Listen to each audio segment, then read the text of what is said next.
부족한 병력을 보완하면 된다고 말씀하셨습니다. 하지만 첨단 무기 체계를 새로 들어오고 전략화를 시킬 때까지는 오랜 시간이 소요됩니다.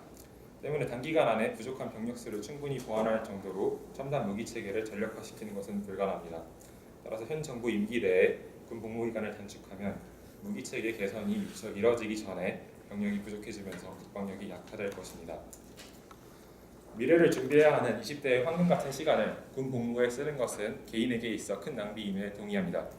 하지만 군 복무기간 단축이 가져올 큰 안보 위협에 비해 개개인의 3개월이 더 중요하지는 않다고 생각합니다. 우리나라는 아까 찬성 측에서도 인정하셨다시피 정전 중인 국가입니다. 2배 이상의 병력을 가진 북한은 지금도 도발을 지속적으로 강행하고 있고 미국은 트럼프 대통령 취임 이후 계속 대강경책으로 나서며 어느 때보다도 한반도의 군사적인 긴장감이 높아져 있는 상황입니다. 뿐만 아니라 주변국인 중국과 일본 역시 군사 야욕을 드러내며 군사력을 증강시키고 있습니다. 여러분은 이런 정세에서 섣불리 병력을 감축하는 것이 바람직하다고 생각하십니까? 군은 단 1%의 가능성에도 100% 대비를 해야 합니다. 국가 경쟁력을 제고하고 복무기간을 단축하려 했다가 국가의 기반인 안보가 흔들린다면 경제에 악영향을 미치게 되고 오히려 개인과 국가의 경쟁력을 약화시킬 수 있습니다. 과연 무엇이 개인과 국가를 진정으로 위하는 길인지 다시 한번 생각해 보셨으면 좋겠습니다. 말로 마치겠습니다. 네, 자, 이번에는 찬성의 1의 발언입니다.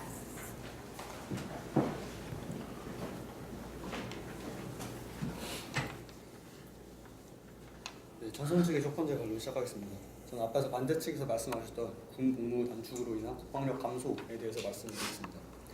먼저 일면에서 말씀해 주셨듯이 불과 몇 년 뒤 우리의 군대는 많은 병사를 모자라게 됩니다.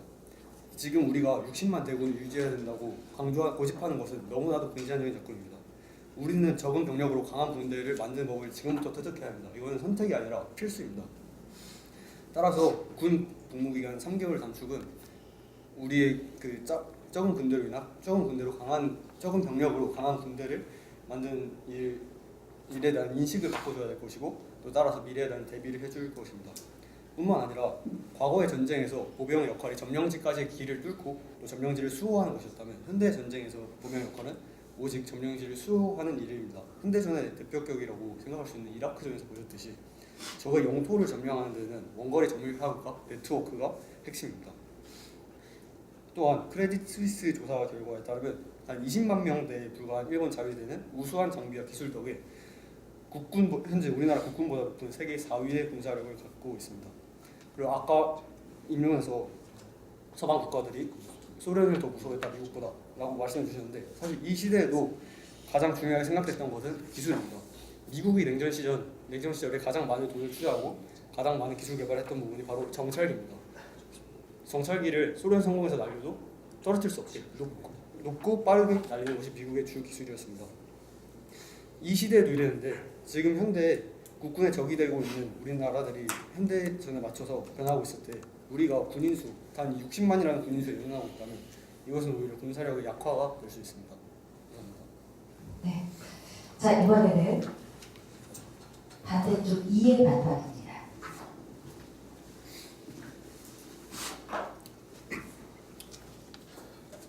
네, 찬성 측에서는 그러니까 병사 감소로 인한 그 공백을 무기 첨단화와 함께 또 직업군인 증가로 늘리겠다는 주장을 아까 펼쳤는데요.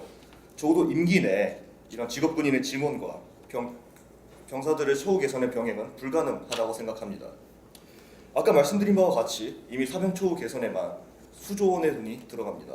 여기에 직업군인 충원에는 또 거의 1조에 달하는 돈이 추가로 들어가죠. 과연 이 예산을 어디서 벌충할 것인가 라는 질문에 대해서 국방비의 비율을 늘릴 수 있다라고 답변했습니다. 하지만 이미 남한의 국방비는 북한의 44배에 달합니다. 그리고 지금 정부의 예산이 그러니까 다른 분야에 불필요한 것도 아닙니다. 한마디로 그냥 덮어놓고 국방비를 늘리면 된다는 주장이 지금 효율적인 것인가, 우리들의 세금을 제대로 쓰고 있는 것인가 라는 주장에 대해 저는 잘 모르겠다는 답변을 남겨야 한다고 생각합니다. 또 이미 양질의 간부를 확충하는데 굉장한 어려움을 겪고 있습니다. 현재 군 간부로 선발된 인원의 70% 이상이 단기 복무, 하고 그냥 전역을 한다고 합니다. 그러니까 장기간 군대에 남는 양질의 인원이 별로 없다는 뜻입니다. 육군 장교와 부사관의 순환율 역시 15%와 10%로 선진국의 2배 수준에 달합니다. 이런 상황에서 단순히 직업군인을 확충할 수 있다라고 말하는 것은 무책임합니다.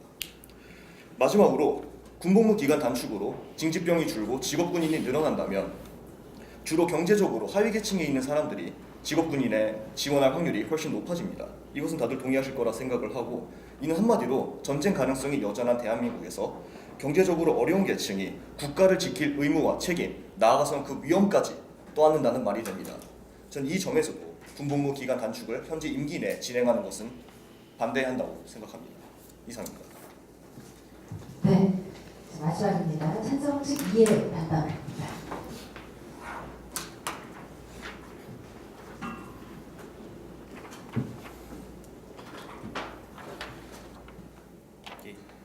반대 측의 입론에 의하면은 사병의 복무 기간을 감소하면 군대 내에는 숙련되지 않은 병사의 비율이 높아질 것으로 생각할 수 있습니다. 예를 들어 포병이 대포도 쏠 줄 모르는 것처럼 자신의 임무를 숙달하지 못하고 전역을 하는 것이죠. 그러나 이러한 문제는 3개월의 군 복무 단축으로 인한 것이 아닙니다. 군인들은 평소 일과의 교육 훈련보다 많이 하는 일이 있습니다. 바로 잡일입니다. 여름에는 잡초를 뜯고 겨울에는 눈을 치웁니다. 사계절 내내 화장실과 복도를 치약으로 닦습니다. 총을 드는 날보다 삽을 드는 날이 더 많고 칫솔을 드는 날이 더 많습니다. 이처럼 불필요한 잡일만 줄이고 교육훈련 위주로 일과를 편성하게 된다면 굳이 3개월의 낭비 없이 숙련된 군인으로 성장하게 될 것입니다. 그리고 앞서 직업군의 확보를 통해 군사력의 전투를 향상시키는 주장을 하였습니다. 이로 인해 국방비 증가 인정합니다. 근데 아까 이야기한 것처럼 사병의 월급 인상은 아직 발생하지 않은 논제이기 때문에 굳이 반박하지 않겠습니다. 허경영 아십니까? 허경영의 말을 인용하자면은 나라에 돈이 없는 게 아니라 도둑놈들이 많은 것입니다.